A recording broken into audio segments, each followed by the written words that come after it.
Setelah sukses dengan Terminator di tahun 1984, Arnold Schwarzenegger kembali membintangi salah satu film legendaris yang menjadi favorit hingga saat ini.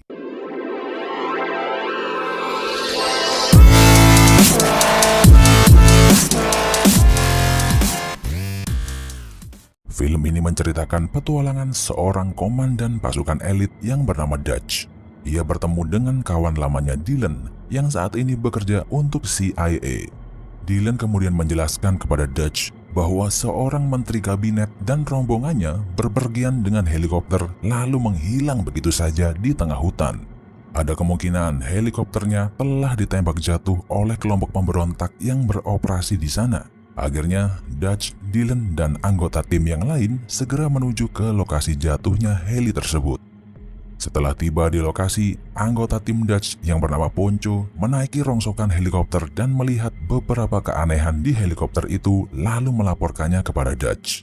Ia berkata helikopter itu hanya terkena satu kali tembakan lalu jatuh, dan sepertinya ini bukan helikopter penumpang, melainkan helikopter pengintai. Mendengar perkataan Poncho, Dutch mempunyai teori bahwa helikopter ini ditembak dengan rudal yang sangat canggih. Lalu ia berkata kepada Dylan, tak mungkin jika para pemberontak mempunyai senjata canggih seperti itu. Lalu anggota tim yang bernama Billy menemukan mayat 3 pria yang telah dikuliti dan digantung secara terbalik. Dutch mengenali salah satu mayat itu dari kalung mereka, yang ternyata adalah Jim Hopper, seorang pasukan elit baret hijau. Dutch mulai kebingungan dan bertanya kepada Dylan apa yang dilakukan Jim Hopper di hutan ini dan siapa yang mengirim mereka kemari. Dylan menjawab bahwa ia tidak mengetahui apapun soal ini. Kemudian Billy menemukan ada kejanggalan di dekat mayat Jim.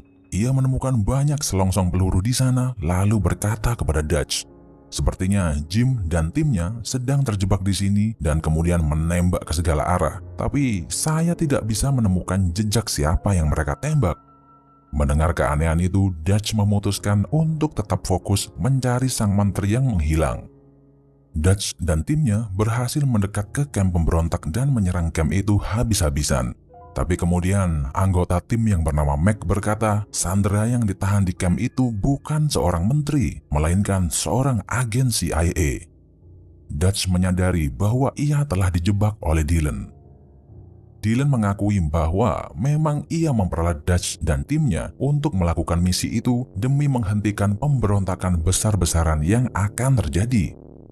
Sebenarnya, ia mengirim Jim Hopper untuk misi ini, tapi Jim beserta timnya tiba-tiba menghilang tanpa jejak. Dutch kemudian mendapat kabar buruk dari Hawkins bahwa sekelompok pemberontak sedang dalam perjalanan menuju kamp ini. Ia tak mau membuang waktu lalu segera pergi dari tempat itu, dan Dylan bersikeras membawa seorang wanita pemberontak yang bernama Anna bersamanya.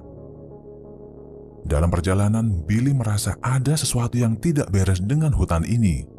Dia terlihat ketakutan dan hanya berdiri melihat ke arah pohon-pohonan, lalu berkata, "Saya merasakan ada sesuatu yang sedang mengawasi kita semua dari pohon-pohonan itu."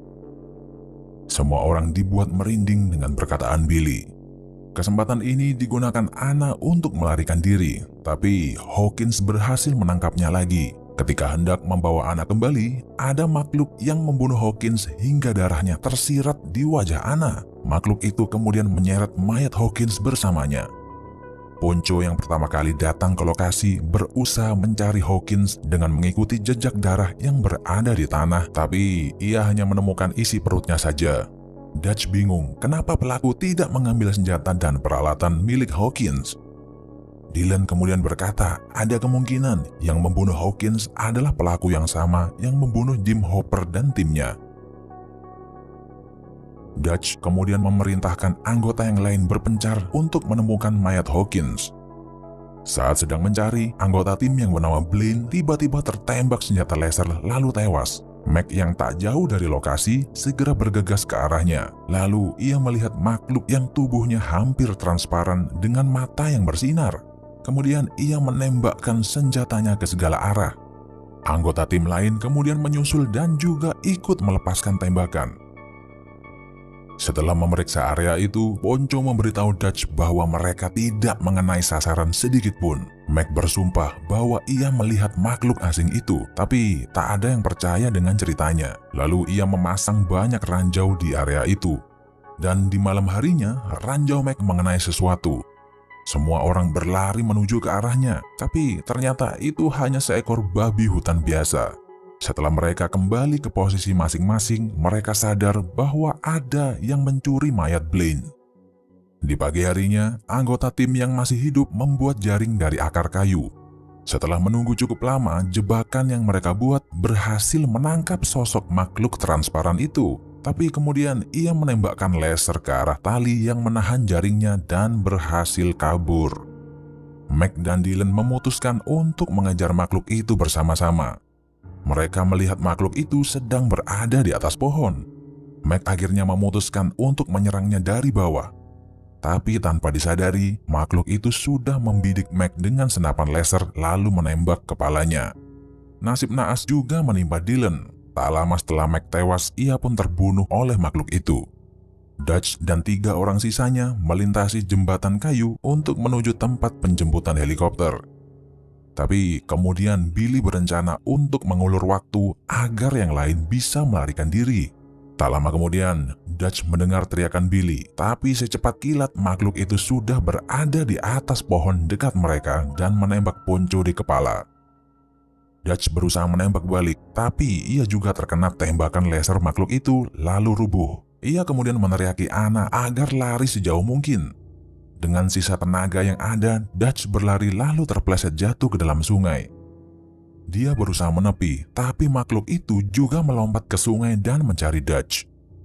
Dengan badan yang penuh lumpur, Dutch bersembunyi di bawah tumpukan kayu dan akhirnya ia bisa melihat dengan jelas makhluk yang telah menghabisi kawan-kawannya itu. Terlihat jelas makhluk ini adalah alien canggih yang bisa berkamuflase dengan lingkungan sekitar dan juga ada senjata laser di pundak kirinya. Alien itu kemudian mendekat ke arah Dutch tapi hanya melewatinya begitu saja. Dutch yang saat itu badannya penuh lumpur akhirnya mengerti bahwa alien ini berburu dengan mendeteksi suhu panas mangsanya. Tak membuang waktu, kemudian Dutch mempersiapkan berbagai macam jebakan dan merakit busur panah yang dilengkapi bom rakitan. Tidak lupa, ia juga mengolesi tubuhnya kembali dengan lumpur dingin agar makhluk itu tidak bisa mendeteksinya. Setelah semuanya siap, ia berteriak sekeras mungkin lalu membakar api unggun yang besar untuk memancing sang alien. Ia kemudian mengawasi area itu dari atas pohon-pohonan yang tinggi.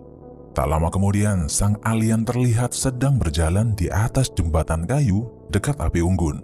Seketika itu juga, Dutch melepas tembakan panah dan tombak yang dilengkapi dengan bom rakitan ke arah alien itu berada dan berhasil merusak teknologi kamuflasenya.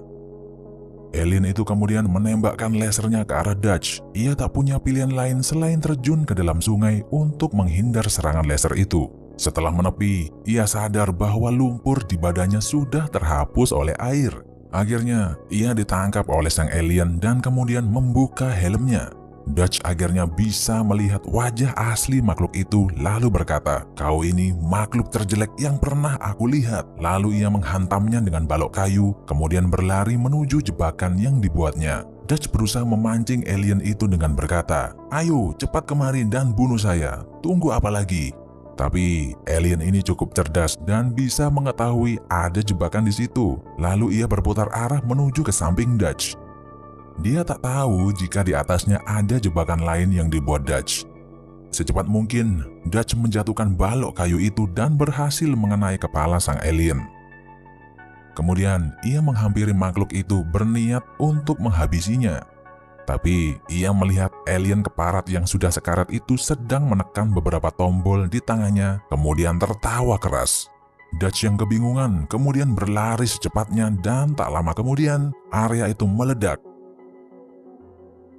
Ia berhasil sampai ke lokasi penjemputan dan akhirnya keluar dari hutan itu bersama Anna. Jangan lupa subscribe dan like videonya biar nggak ketinggalan update terbaru dari kami. Sampai jumpa di video berikutnya.